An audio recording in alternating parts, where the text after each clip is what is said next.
Hello, this is Mr. Fredericks. This is a screencast on the jungle, specifically concerning Upton Sinclair. And let's get to it. Let's get started. No reason to waste any time. So we are studying the progressive era. Of course, a time period because of urbanization and industrialization, our society just had so many new and awful problems. And there was this movement, this concerted effort to improve things, to find some way out of all of this horror that came about. And that's going to be the progressive era, a huge collective effort to get progress. Now, the leaders of this movement were often journalists. We often call them muckrakers because, kind of in a metaphorical sense, they would rake up the muck of society, get rid of it. So let's talk about one example of a muckraker. There were many of them, and that would be Upton Sinclair, often people's most favorite, or at least most interesting, muckraker. So, what problems did muckraker Upton Sinclair expose to the world?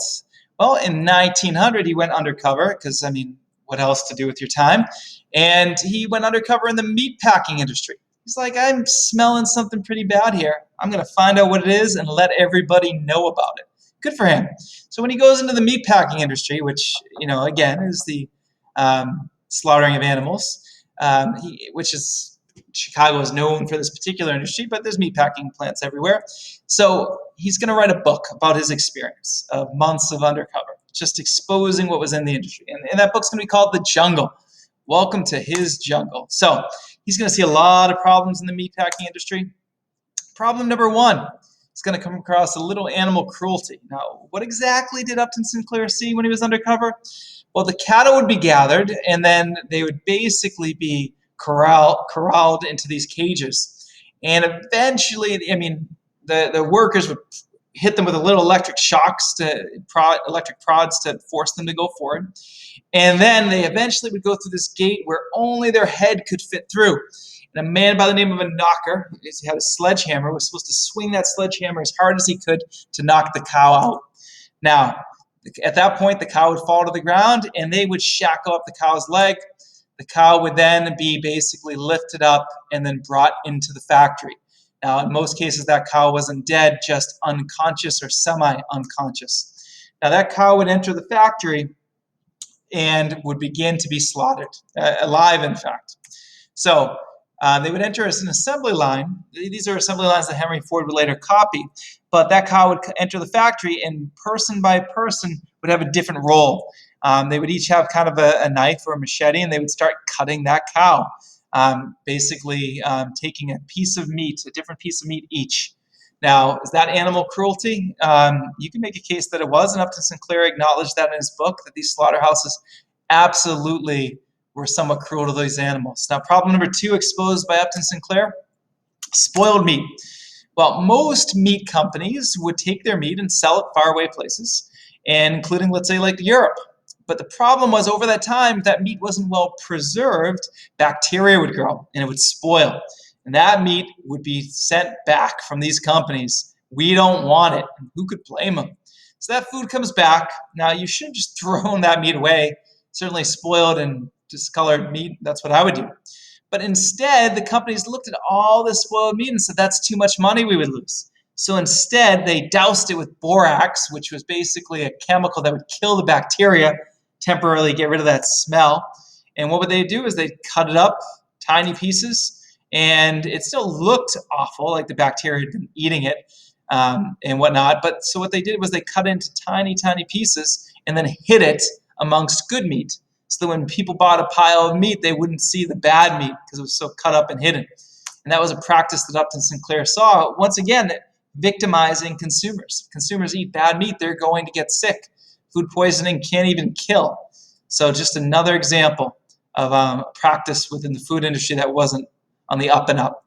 So a third problem, really spoiled meat to a higher level. So what companies would do is they would take the really, really spoiled meat and they would basically grind it up and turn it into ground beef.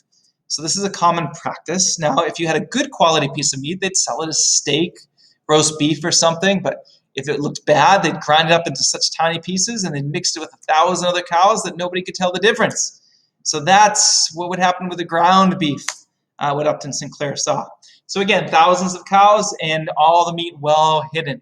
Now, where does ground beef tend to go to? It goes to hot dogs, hamburgers, and sausages. All ways to kind of hide that low quality meat. So, and then once again, it would go out to the public. So problem number 4, Upton Sinclair traveled through the slaughterhouses and just saw thousands upon thousands of flies all over the meat. And as we know, flies spread disease. And they were just relentlessly all over the factories. And why wouldn't they be? There were tiny scraps of meat all over the place attracting them. So again, spread of disease. Problem number 5, Upton Sinclair unearthed human accidents. Now, to get rid of the bone of the cattle, they would boil the meat, a very common cooking practice. You boil meat, the flesh becomes disconnected from the bones. It's easy to separate them. So these factories would have these huge vats, huge boiling tanks that they would throw the meat into, and naturally the bones would float to the bottom, the meat would float to the top, and they could take out the meat. Now, where would they put these vats? Well, you don't just put it in a room, because then you'd have to get on a ladder and lift up that meat to throw it in. They actually built the vats into the floors of the factories. Now, that's a very smart and efficient move. It allows you just with a broom to almost push the meat in, but there was an unintended problem. Problem was work was fast. These workers were told, you move quickly or else you're fired. They were tired at this time. No unions. They were working 12, 13, 14 hours a day. Temperature was massively cold, and the problem was when you mix massively cold in the winter with lots of vats and boiling water and heat, that heat and cold come together and make vapor. So now you're tired, you've been working a long shift, there's vapor in the air, it's hard to see. And Upton Sinclair noted that every once in a while, what would happen? And you got it right, a worker would fall into the vat. They'd be boiled to death. Please read this quote from Upton Sinclair in his book, The Jungle. When they were fished out, there was never enough of them to be left to be worth exhibiting. Sometimes they would be overlooked for days till all but the bones of them had gone out to the world as pure leaf lard. That's correct. Some of these workers died and went out, and they were eaten. And again, that's just another problem Upton Sinclair identified. Problem number 6, government inspectors. Tuberculosis still exists today, but it ran rampant around the turn of the century. Tuberculosis is a disease that impacts the lungs, not just humans, which can spread it, but also cows. So what would happen is the company had inspectors to inspect all the meat for that blackish tint on the meat and try to look at all the meat before it went out to determine which was blackened and sickened. Because obviously if you eat meat with tuberculosis, you're going to catch tuberculosis. But those inspectors were often social. And Upton Sinclair noticed that most of the time they were laughing and joking with the workers, not looking at the meat. Endless amounts of meat would go past them, diseased and spreading disease to the world. Again, consequence on the consumer. So another problem was even more acute, worse, egregious. A lot of cows were pregnant. When you have thousands of cows, a certain percentage of them are always going to be pregnant. Problem is, it was illegal to slaughter pregnant cows. The meat wasn't deemed healthy, and it was even seen as a little immoral, slaughtering the calves.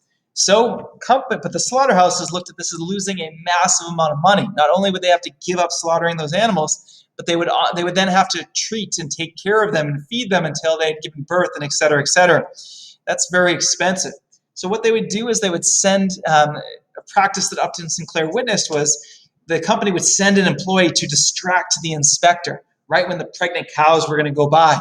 Joke with the inspector, do whatever it took to get those pregnant cows by and slaughtered. Once again, that compromised and unhealthy and perhaps immoral meat would be eaten by consumers. Problem number 8, we're going to revisit low quality meat.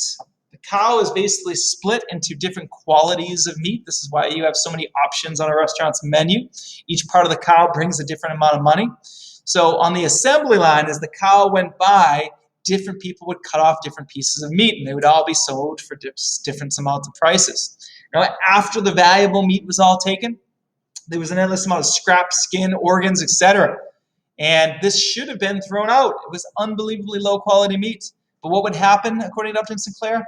It would all be scraped off and mopped, or not mopped up, but broomed up into a big pile and then ground together to add to the ground beef. This is why there are so many jokes about the quality of sausages and hot dogs. Because again, you can hide that low quality meat in sausages and hot dogs. Sausages and hot dogs, certain types, are put into the intestine of the cow. And as you can see on that outer layer where those lines are, that actually hides the meat itself. So you can't really see the imperfections of it. And again, that's just how to pass low quality meat along. Again, Upton Sinclair just emphasizing what was wrong with this industry, their trickery. Another problem Upton Sinclair witnessed: pieces of the meat and rats. Basically, rats are not basically the healthiest animals ever. They spread disease as well. They poop all over the place. And these slaughterhouses were infested with rat poop. So what the company would do is they put down poisoned bread so the rats would eat it and die. And it was successful, lots of dead rats. Well, problem is factories are a little bit of a mess, and they would hire people to broom up all the mess and all the meat all over the place. And Upton Sinclair said that these sweepers really weren't that careful. They swept up everything into a huge pile, and that huge pile was basically all the meat, leftover good pieces of meat, and then a few dead rats, and all the poisoned bread, and the rat poop, and some sawdust and dirt. And that huge pile of meat would be a waste. So they'd sweep it up and put it into a boiling vat, and then, of course, grind it up afterwards. And what happened to the meat? Sausages and hot dogs. Again, Upton Sinclair's book, very eye-opening. Color of the meat. Upton Sinclair said that a lot of the lower quality of meat, which was filled with whether it was organs or cartilage, was very white. But people enjoyed a darker meat. That's how you know that it's more quality. So the companies were willing to basically dye the meat darker before they sent it out so the consumers would eat it. Just, again, very dishonest, another problem. Workers' behavior, another problem. Factories were super cold in the winter, and the workers often would make this unsanitary choice that Upton Sinclair witnessed. They'd often dip their hands and feet in the warmed meat just to keep them, basically bearable, because it would often be 10 below in these factories. Now, that might be entirely disgusting that hands were constantly being dipped on the meat and whatnot, but there was nobody. Back then, there was nobody there to stop it. And Upton Sinclair just saw all that dirty, bacteria-ridden meat going out to the public. There was no oversight at that time. This country believed in laissez-faire, and the government should mind its business, and factories should do what they want and need to do to be profitable. Another problem in Upton Sinclair's novel, The Jungle: long hours. Basically, there were no limits on hours back then. There's no overtime. So people would be forced to work whatever the company wanted them to work. 12, 14, 16 hours, who knows? You can't say forcing somebody to work that long or else they lose their job, not exactly something fair. That's why today we have limitations on hours and even force companies to provide you overtime or extra pay. That didn't exist back then. There was no 8-hour workday. So injuries often occurred, another problem.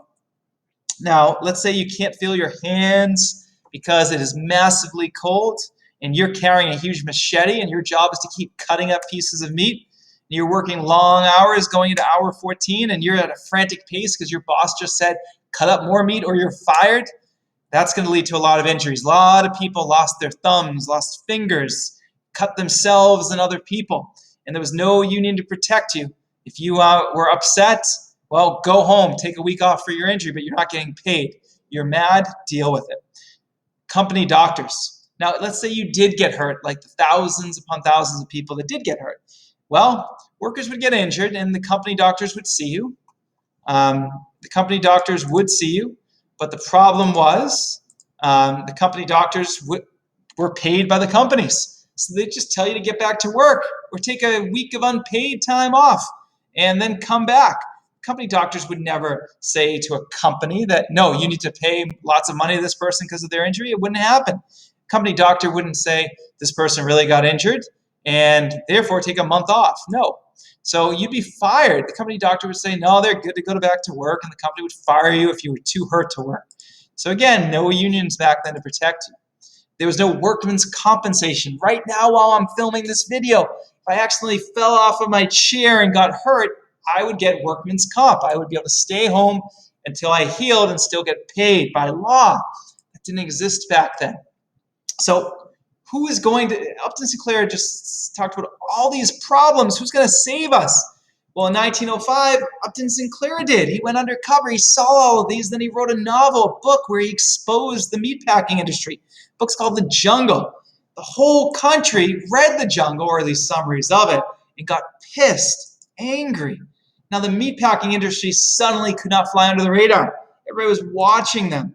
So Teddy Roosevelt, our progressive top president, read The Jungle, heard about The Jungle, and he told his Secretary of Agriculture, James Wilson, find out if this is true. See if Upton Sinclair is right. And he developed the Wilson Report, did his own investigating, and found out that it was all true. So this is a political cartoon of Teddy Roosevelt holding his nose because this meat scandal stunk. The whole country was angry, could no longer trust what they were eating. So the Wilson Report is going to lead to a law being passed called the Meat Inspection Act. The Meat Inspection Act basically said, hey, slaughterhouses, we no longer trust you from henceforth indefinitely. You're not going to be able to inspect yourself. The federal government will be there watching your every move and making sure you clean up and act in a correct way. So the Meat Inspection Act basically cracked a whip, Teddy Roosevelt's whip, his big stick on the meatpacking industry. So another problem was exposed, that it wasn't just meat that was dangerous. It was anything that we were putting into our mouths. People could just sell you anything. Right here, there's an example of somebody selling medicine that would make you taller. Here's an example of if you have a toothache, have some cocaine. Things were dangerous. Businesses could even completely lie and tell you this will make you better, and even lie what ingredients are in it. So snake oil is that famous phrase, I'll sell you snake oil, it will. They were lying. So to fix this problem, the Pure Food and Drug Act was passed. Basically, the government was now going to bully businesses to make sure that they were treating consumers with respect and safely. You now had to, under the Pure Food and Drug Act, put labels on anything that you sell that goes into somebody's mouth, like food or medicine. And if you now have to list all the ingredients, it's going to completely expose if you have dangerous ingredients or if you have ingredients that would never be successful. You can't lie to consumers. So they would have to clean up their act. No more dangerous things. So this is kind of the beginning of the death of laissez-faire. Upton Sinclair and the progressives were saying that you cannot trust businesses. Businesses, to become profitable, will lie, cheat, and exploit people. So laissez-faire, the idea that government needs to leave businesses alone, that the business of America is business, that businesses need to succeed, that the U.S. success is based off of the freedom of businesses to do what they need to be profitable and productive, starts to go away slowly. That the government's job is to protect people that are not able to protect themselves from these powerful businesses. So the world becomes a lot safer. Upton Sinclair's famous quote, I aimed at the public's heart with my book, and by accident I hit it in the stomach. And people got angry when their stomach was hit. And that's going to lead to some positive changes. So this was a little presentation based on muckraker Upton Sinclair and his book, The Jungle. And you'll find your assignments in Google Classroom. Thank you.